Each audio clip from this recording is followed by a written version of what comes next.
Good day, citizens of these great United States. My name is Stephen Howard, and today I wish to discuss an issue that means a lot to me: voting. Our country is one of the greatest democracies in the world. We have the privilege to lead our government in whatever direction we desire. We abolished slavery, fought in world wars, landed on the moon, and at one point we even controlled the world economy. But today, a majority of the world, and even a majority of our own nation, believe that our time is up. Like the great empire of Rome, we have reached the pinnacle of our own power.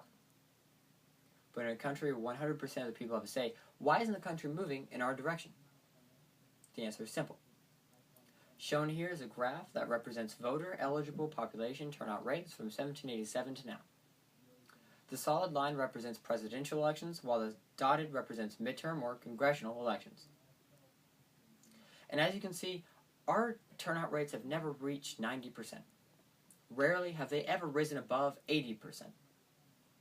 And understand, this does not represent those that are registered to vote that vote. Instead, this represents those that are eligible to vote that vote.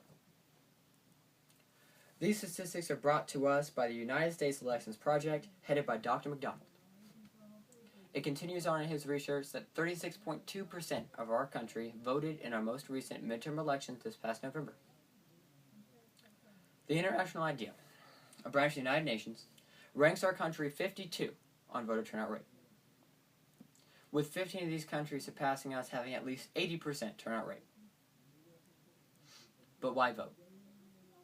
Approximately 16% of the United States approved of our last Do-Nothing Congress, and 60% of them, approximately, were re-elected. Fair vote requires an average of 60% of the United States ever votes for president, and 40% for midterms. If these statistics showed at least 80%, the Senate would no longer fear filibusters. Bills would no longer die in the House. They would thrive. The president would never use executive orders or have to beg people to vote. Our country could finally move again. I believe in a government where everyone participates, not because we have to, not because it's our duty or our obligation, but because we all care.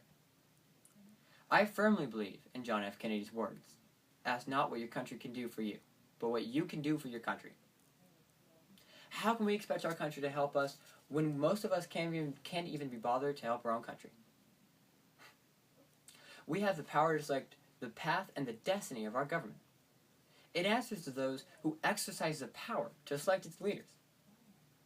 There is no choice in that. The power is ours. To not vote is to sit by and allow our government to fail. To allow ourselves to fail.